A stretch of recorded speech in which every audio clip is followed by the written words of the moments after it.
Bom dia, estamos de volta. Quinta-feira ou é terça? Sem mais de nada. Hoje é terça. Terça, 5 de julho. Tudo bom, pessoal? Estamos de volta. Segunda série, aula que na educação está falando sobre petróleo, dentro do conteúdo de funções químicas. Só os fortes sobrevivem, galera. Esse último horário aqui, só os fortes, não é, Renanzinho? E aí eu fiz uma caracterização de cada um desses combustíveis que são utilizados nas termoelétricas. E você tem que se atentar bem ao que a questão está perguntando. Ó, a pergunta. O combustível que provoca menor impacto ambiental quando queimado na termoelétrica. Deixa eu mostrar para vocês a combustão dos dois caras que vocês podem ter ficado na dúvida. A combustão do gás natural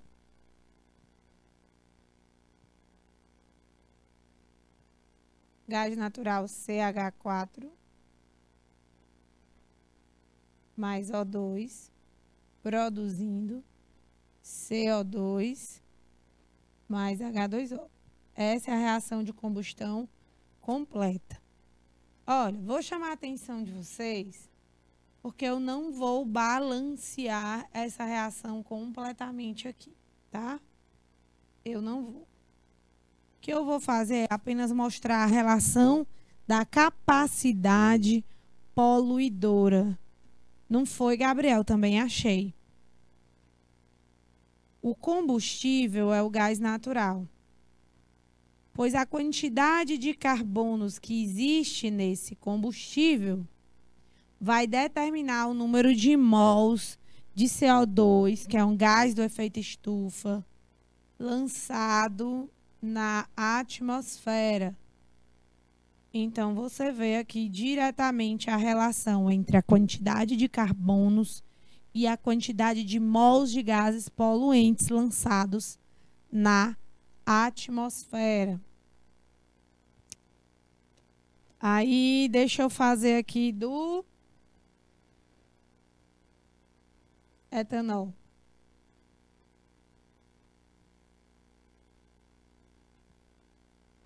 No etanol é assim: C2,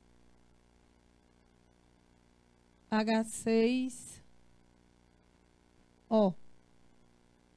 mais o O2, produzindo CO2 e água. Olha só isso aí. Quantos mols de carbono eu tenho no meu combustível, no meu etanol? Tenho 2, né não? Pois eu vou liberar 2 mols de CO2. Sacou? Então, neste caso, com o etanol, em relação ao que ele está perguntando, aquele que provoca menor impacto ambiental quando queimado na termoelétrica. Nesse caso, é o gás natural. Número 4. Tá bom, turma? Questão 7. A charge evidencia os efeitos causados pela poluição humana no planeta, principalmente os relacionados ao aquecimento global.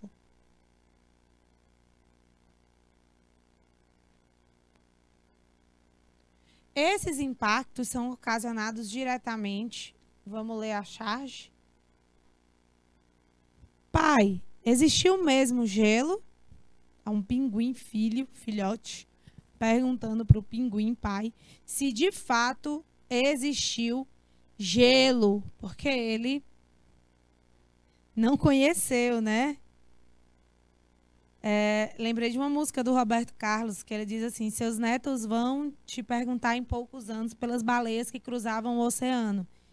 E ele que ele questiona, né? O cara é caçador de baleia, né? Pescava baleia, matava baleias. E ele tem um troféu de arpão em casa. A música conta tudo isso, é uma história. Inclusive, é uma música meio emocionante. Muito bonita. Essa hora, inclusive, meio-dia já dá para ouvir, né? Nas rádios que toca A Hora com o Rei.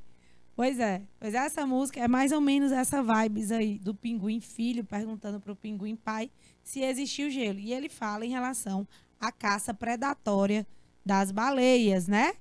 Que existia muito forte naquela época.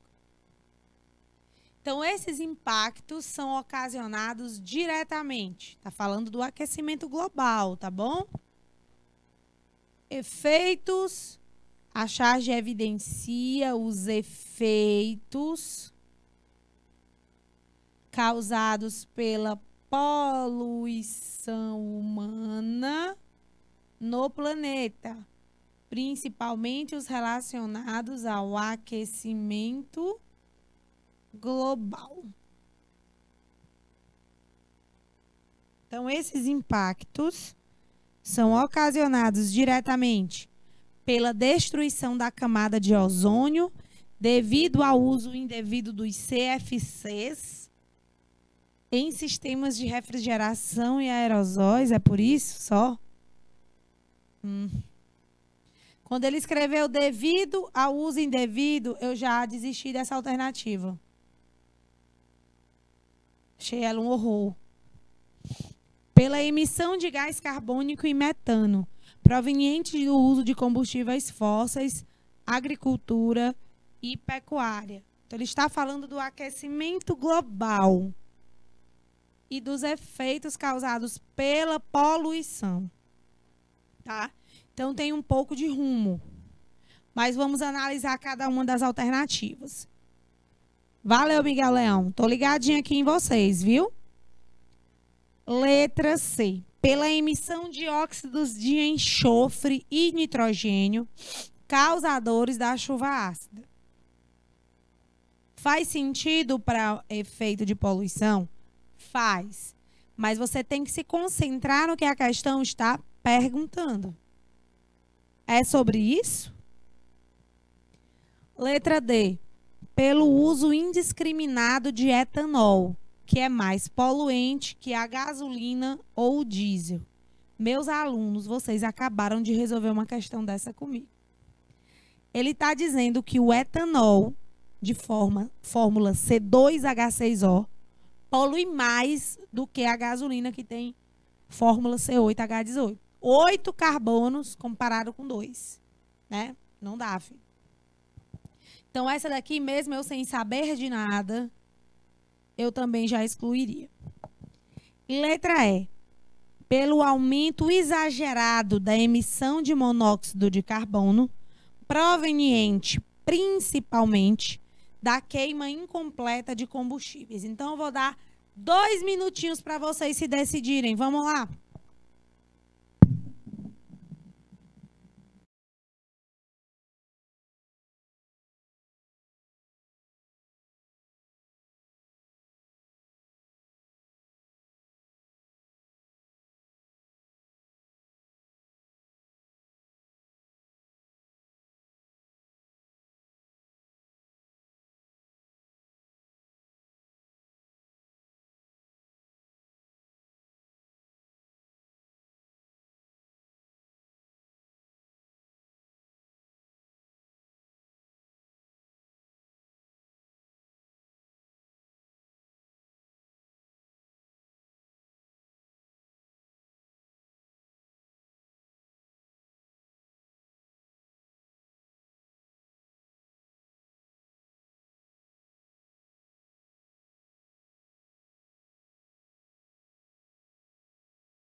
Viram?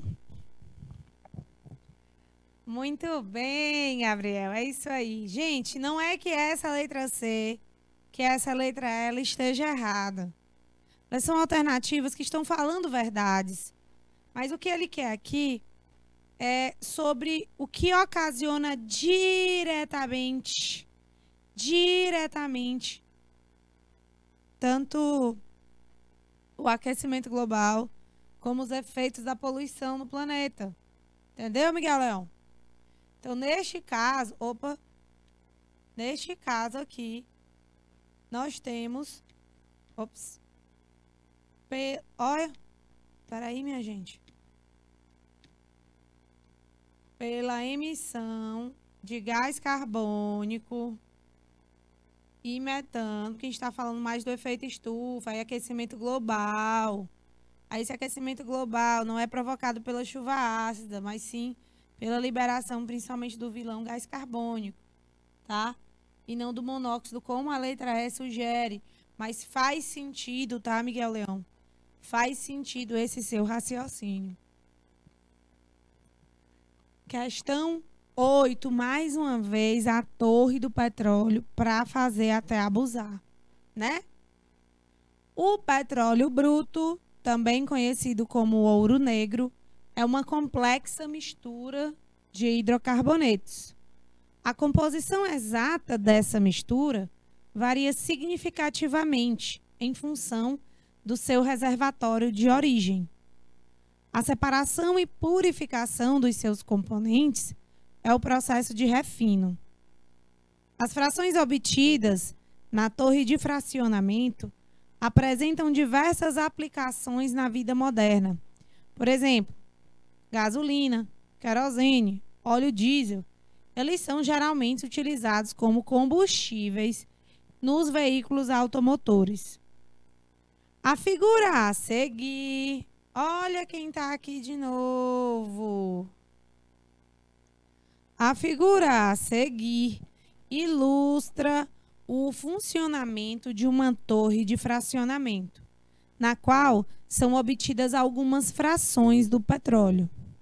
Na torre de fracionamento, o método de separação empregado nas refinarias e a composição das frações obtidas são classificados como... 2 minutos, galera, para vocês responderem.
Estamos de volta, estamos de volta. Olha, pessoal, cadê Miguel Leão? A resposta de vocês, hein? Quero retorno. Como o Gabriel já disse, destilação simples, você já elimina a letra A e a letra B diretão mesmo, tá bom? E aqui a gente tem, se você esquecer, tem a palavra aqui para você lembrar. As frações obtidas na torre de fracionamento, que vai te lembrar que é uma destilação fracionada, tá bom? Aí tu já elimina aqui a letra A e a letra B. Então, tu sabes que é destilação fracionada. Não tenha vergonha de pintar. Vá pintando aí com sua coleção, as alternativas. Vá fazendo seus resuminhos coloridos, porque ajuda a memorizar. Miguel Leão tá... Deixa o menino responder, rapaz. Vamos lá. Olha aí. Ele está perguntando duas coisas. O método de separação, que nós já descobrimos. Apesar de ser vários, tá? Ele está falando em específico só o da torre. O método de separação das frações. Tá ok. Aí, a gente vai ter que analisar a composição das frações obtidas.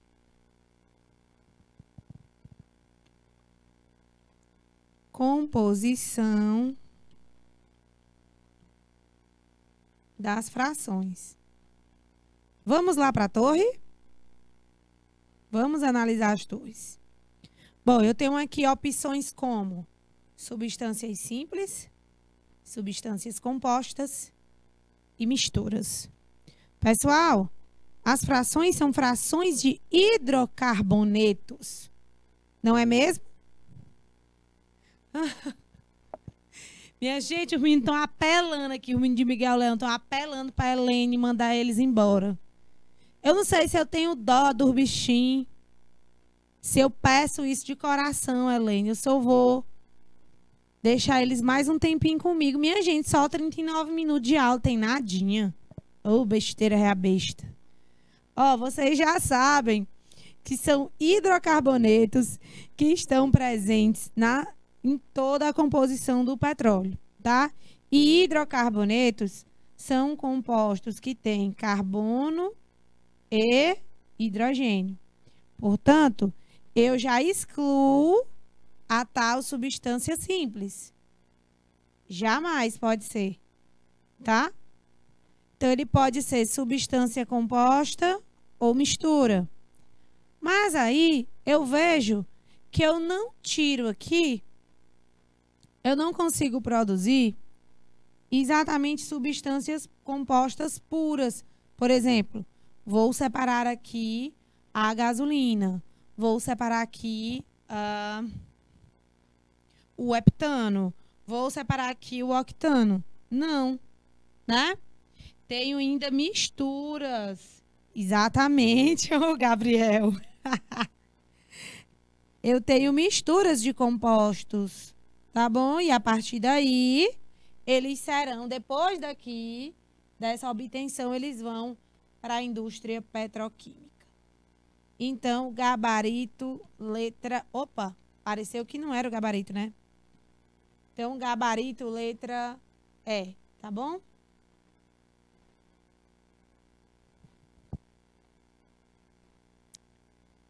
Vamos lá.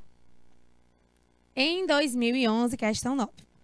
Uma falha no processo de perfuração realizado por uma empresa petrolífera ocasionou o derramamento de petróleo na bacia hidrográfica de Campos, no Rio de Janeiro.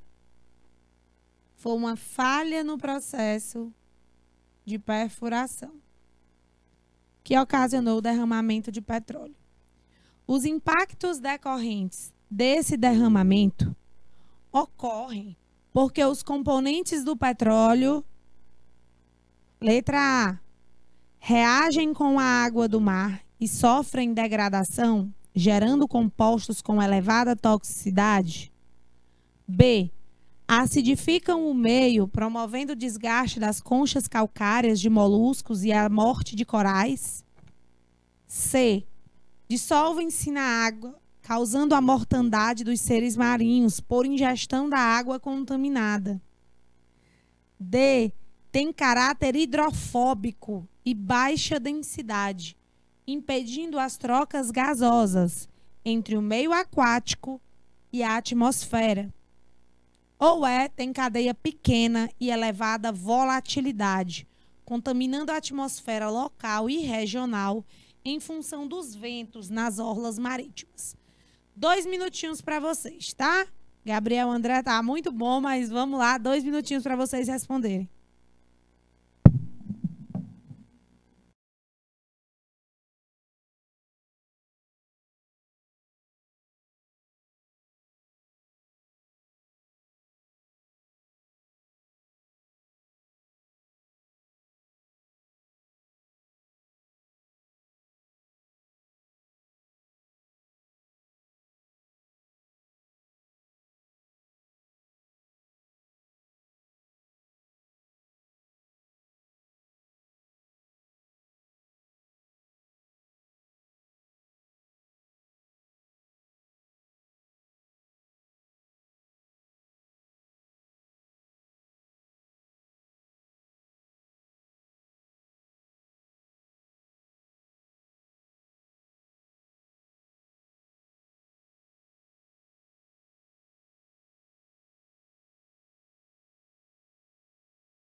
Voltamos, galera.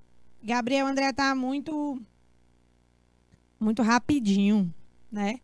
Ó, pessoal, imaginem aqui uma região marítima qualquer.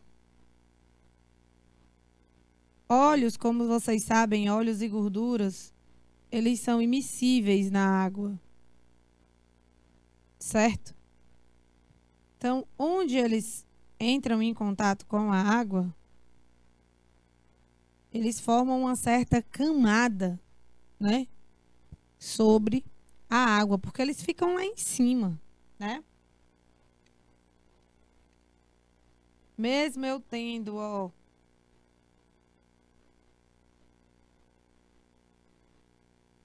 quando eu tenho uns peixinhos aqui, como é que vai haver as trocas gasosas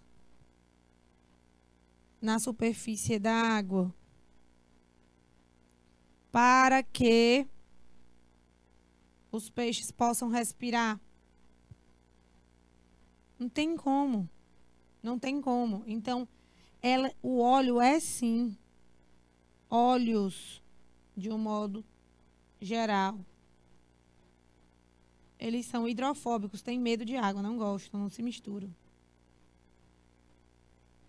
Certo? Então, o gabarito mais correto é a letra D, porque na letra A, ele diz que é formado por Reagem com a água do mar, sofrem degradação, gerando os compostos. Não, não reage com água, não, gente. Ele nem se mistura, porque é hidrocarbonetos. E os hidrocarbonetos são apolares. E tudo que for apolar não se mistura com a água. Na letra B, ele diz: acidificam o meio, promovendo o desgaste das conchas calcárias de moluscos e mortes de corais.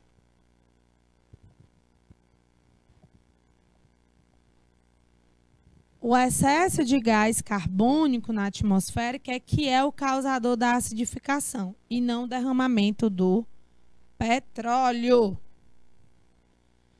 Letra C. Dissolve-se na água, causando a mortandade dos seres marinhos por ingestão de água contaminada. Óleos, gorduras, lipídios, eles são insolúveis em água. Então, vão ficar na superfície, impedindo a entrada de luz e afetando a fotossíntese também dos fitoplânctons. As trocas gasosas, matando assim os peixes asfixiados e também grudando nas penas de aves aquáticas, a qual elas utilizam para fazer as trocas térmicas e acabam morrendo, tá bom? E a letra D, o petróleo é uma mistura homogênea formada por hidrocarbonetos apolares, portanto hidrofóbicos, e que podem interferir sim nas trocas gasosas entre o meio aquático e a atmosfera, devido à formação de películas menos densas do que a água sobre a sua superfície. E mentira o que tem na letra E, que diz que o petróleo possui componentes de elevada volatilidade e aí vai contaminar o atmosférico por conta dos ventos marítimos. Não, nada a ver. Tá bom? Então, letra D, o gabarito da questão. Beleza?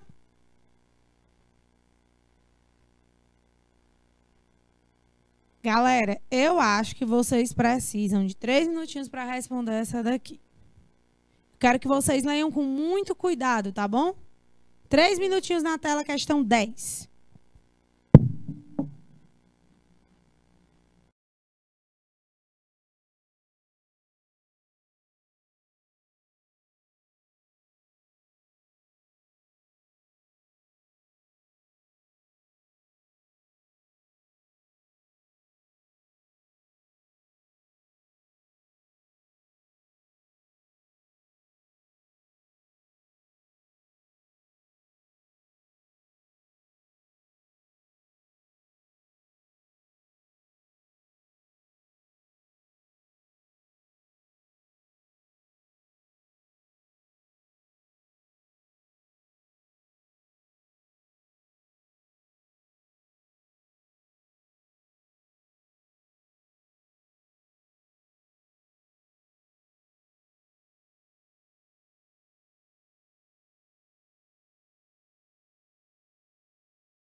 Pronto, galera. Acho que foi tempo demais para vocês, né?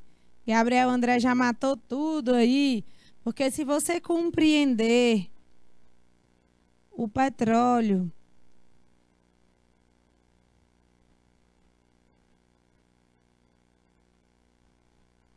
como uma mistura de hidrocarbonetos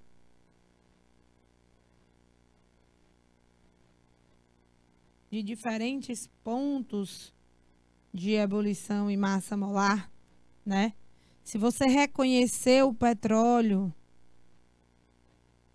como uma substância apolar, uma mistura de compostos apolares que é separado por destilação fracionada.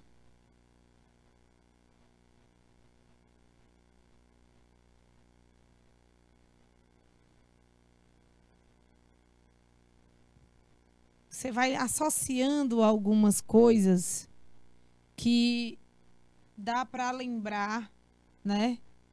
Durante a resolução de questões como essas, que vão ajudar vocês, tanto na biologia como na química, tá?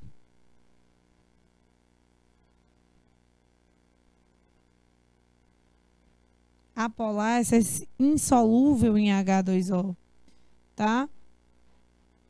Então, ele é um combustível fóssil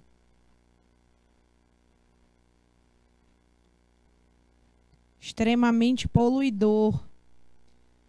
Ei, Turuçuí pesado, junto com Gabriel André, aí o negócio fica bom, rapaz.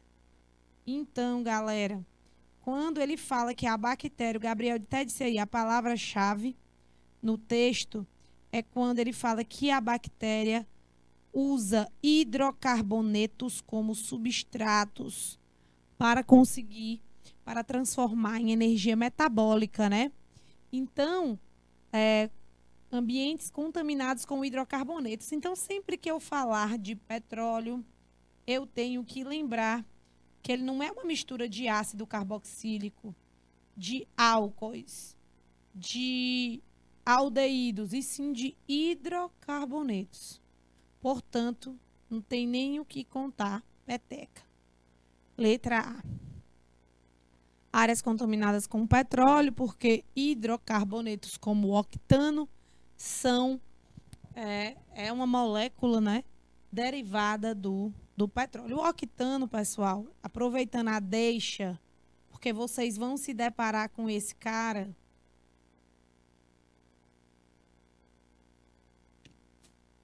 A gente começou a falar que quem tem AN é da classe dos alcanos, né?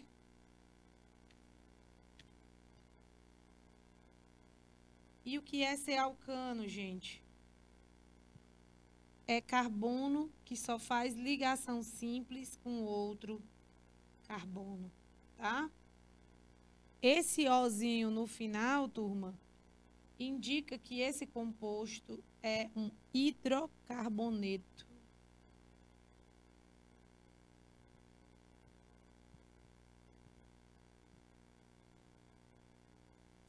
Por que hidrocarboneto? Certo? E o oct quer dizer que tem 8 carbonos.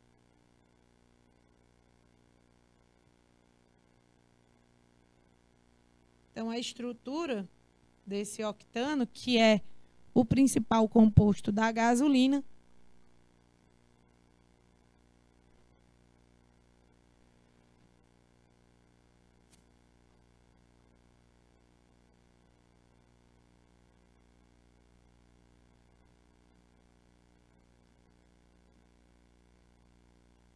oito carbonos, tá vendo? E aí você só acrescenta os hidrogênios.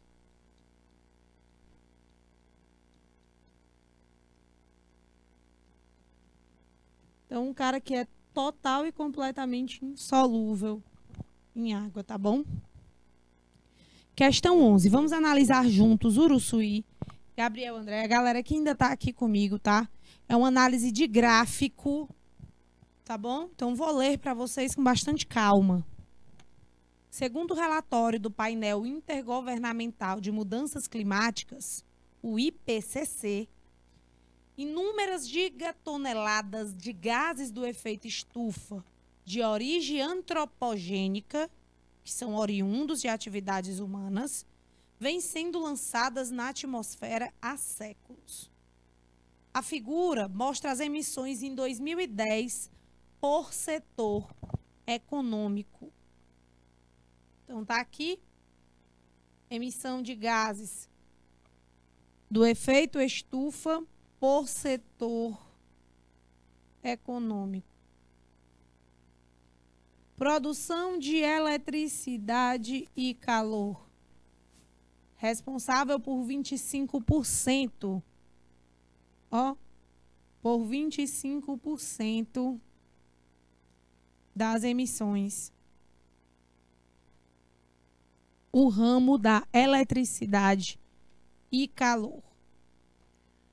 Agricultura e outros usos da terra, responsável pela emissão de 24% do total de emissões em 2010.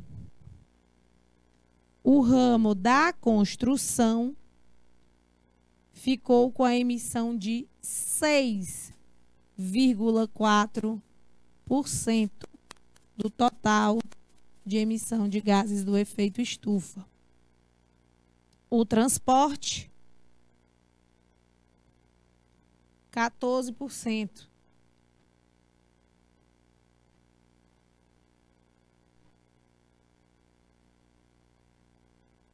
A indústria,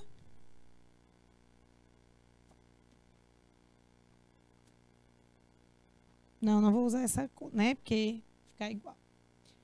A indústria ficou com 21%.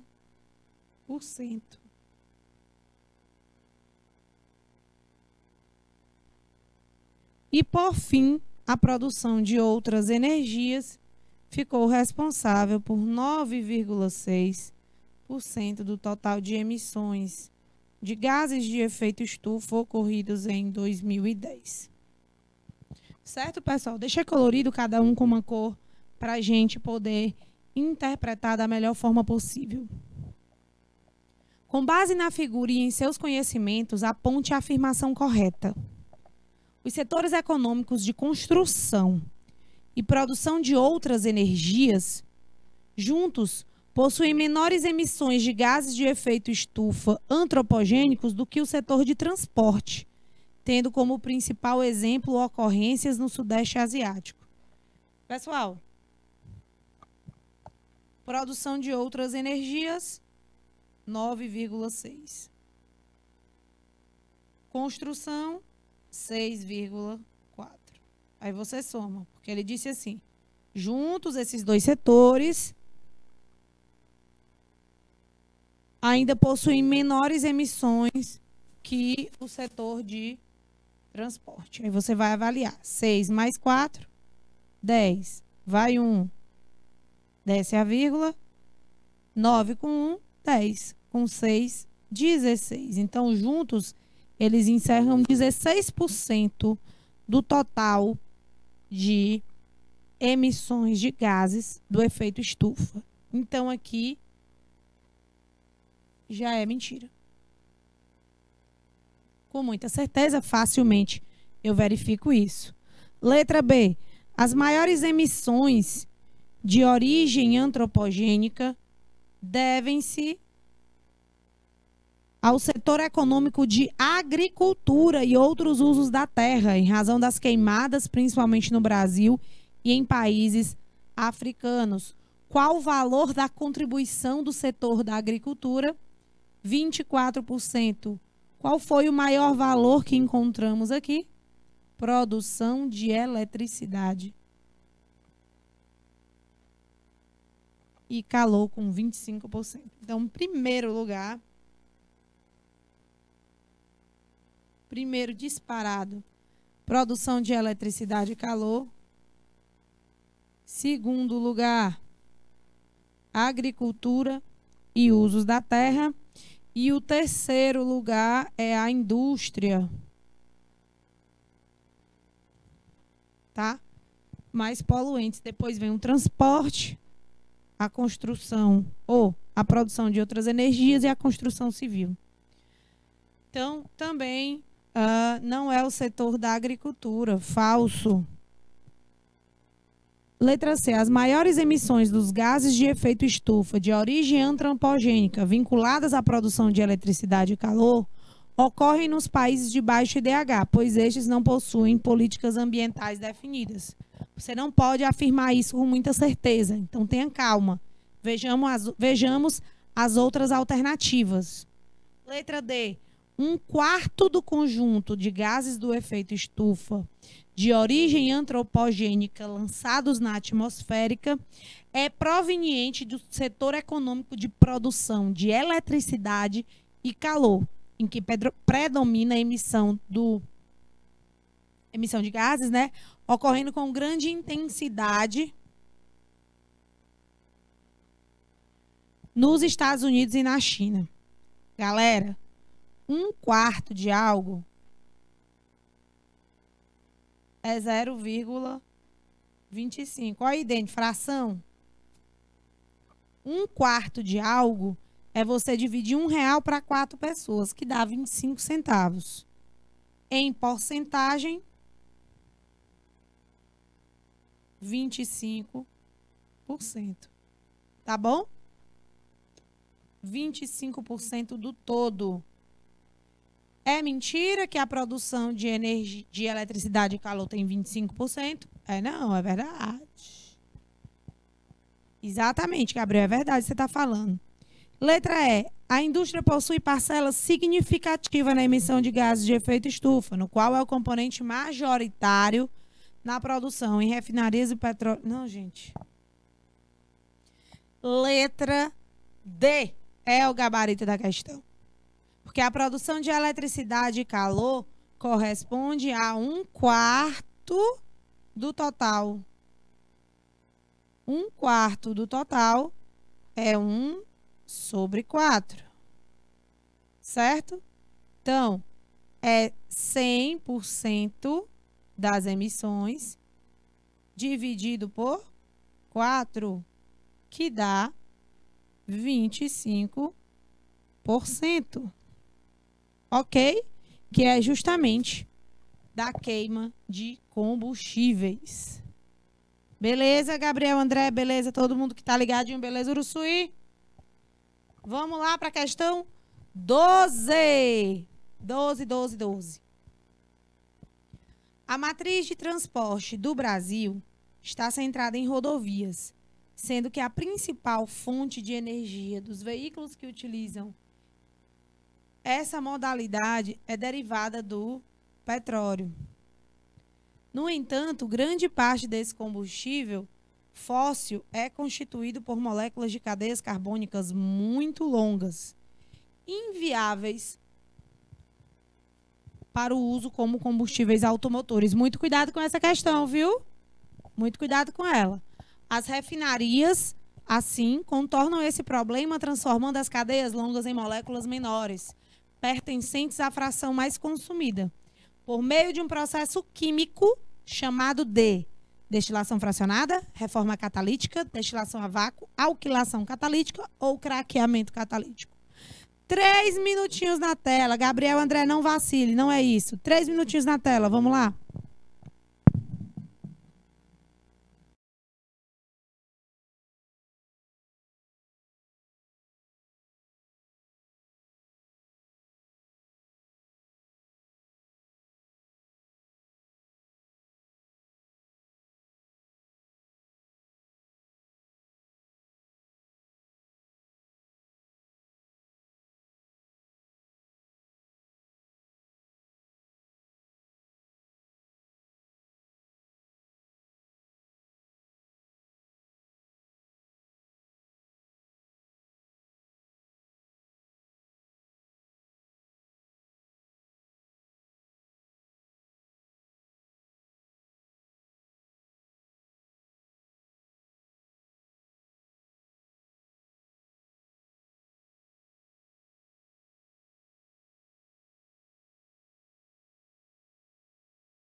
E aí, estamos de volta, estamos de volta. Pessoal participando, mas eu coloquei aqui um detalhe, a leitura da questão é perigosa. Eu disse, cuidado com ela. A gente vê petróleo, fala de destilação fracionada. Então, eu vou marcar fração de petróleo, destilação fracionada, né, não? Gente, processo químico é o que a questão está dizendo, né? Destilação fracionada é um processo físico de separação, tá bom? Destilação a vácuo também é um processo físico. Então, esses dois estão fora. Vejamos exatamente o que a questão está dizendo. Grande parte desse combustível é composto por moléculas de cadeias carbônicas muito longas, inviáveis para o uso de combustível, né? E aí, nas refinarias, eles contornam esse problema, transformando as cadeias longas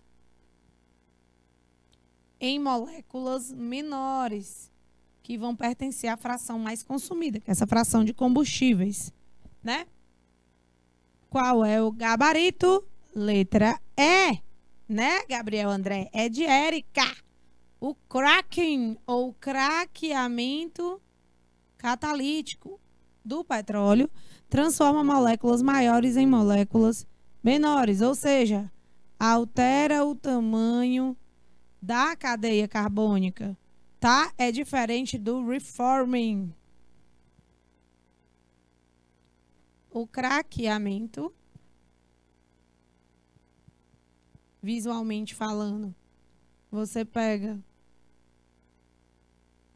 moléculas gigantes e transforma ela em moléculas menores. Tá? Tô fazendo aqui aleatório, tô nem contando os carbonos, não. Craqueamento catalítico, porque eu preciso usar catalisador. Tá? Porque senão não ocorre. O reforming, ou reforma catalítica.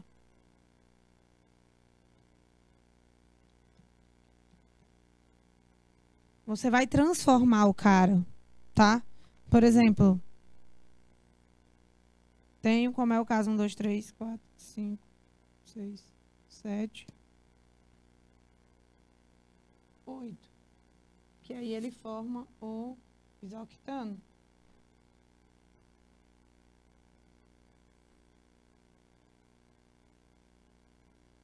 Que ele vai transformar uma cadeia linear em uma cadeia ramificada, tá bom? Então, o gabarito, craqueamento catalítico.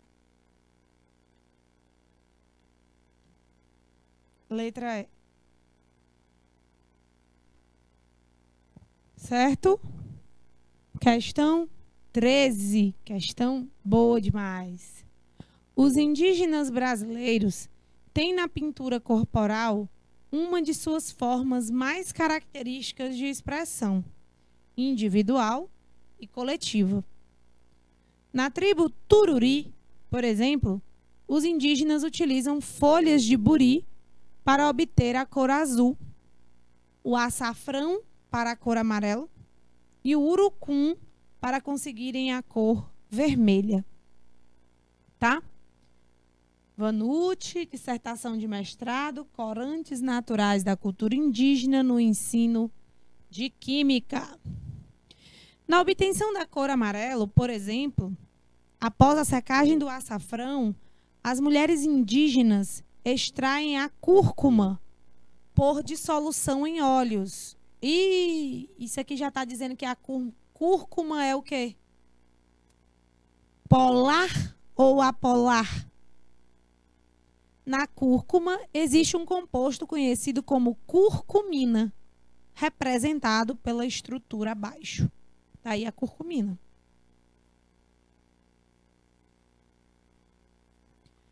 A partir da análise da estrutura acima, do ponto de vista químico, né? A prática das mulheres indígenas revela que a curcumina se dissolve em água, melhor do que em óleo, pois hidroxilas na estrutura formam ligações de hidrogênio, ou em óleo, devido à sua estrutura apolar, que confere à curcumina características hidrofóbicas. Ou letra C, tanto em óleo quanto em água, pois apresentará a mesma solubilidade em compostos polares e apolares. Ou letra D, em óleos, gorduras, salmouras, acetona, metanol, soluções polares e derivados apolares do petróleo. Bom,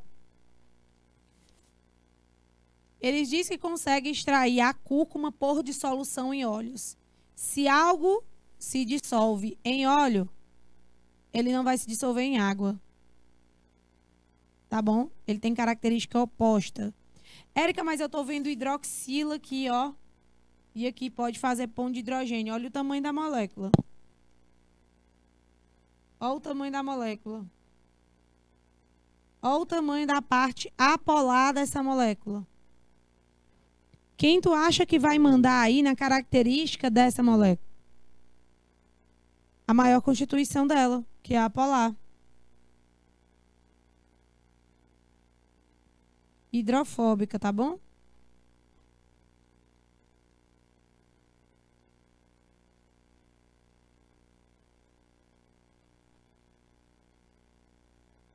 Então, apolar, hidrofóbica, gabarito, letra B. A curcumina apresenta predomínio da cadeia carbônica e estrutura apolar, como eu mostrei para vocês. Neste caso, a dissolução é mais eficiente em óleo, porque apresenta características hidrofóbicas ou lipofílicas, tá bom? Então,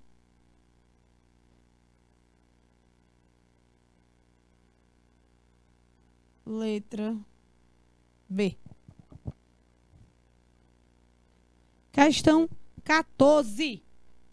O biodiesel é um biocombustível, ou seja, é derivado de fontes renováveis e pode substituir parcial ou totalmente os combustíveis derivados do petróleo. Reações químicas entre lipídios e álcoois de cadeia curta produzem os ésteres de ácidos graxos constituintes do biodiesel. Um dos componentes do biodiesel produzido usando óleo de soja e metanol é o éster metílico do ácido linoleico. Ô, gente, não apareceu a fórmula aqui. Que vacilo. Não apareceu, mas deixa eu botar aqui para vocês. C19H34.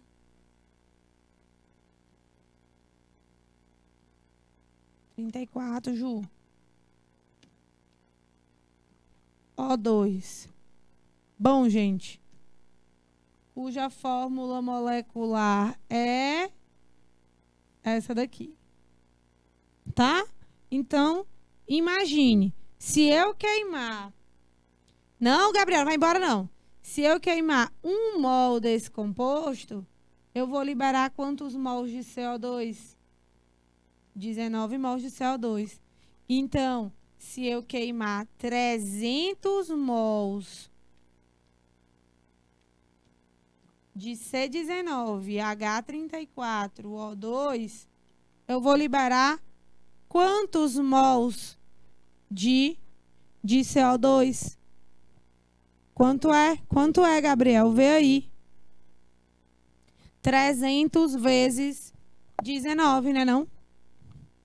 Que dá 5.700 mols de CO2. É isso, galera. Eu acho que foi muito bom hoje. Eu acho que praticar, quanto mais a gente pratica, melhor o conhecimento entra na cabeça da gente. Queria agradecer a cada um de vocês, especial Uruçuí, Gabriel André, Baixa Grande do Ribeiro, Canavieira, todos vocês que ficaram comigo até o final. Beijo grande no coração. Tchau.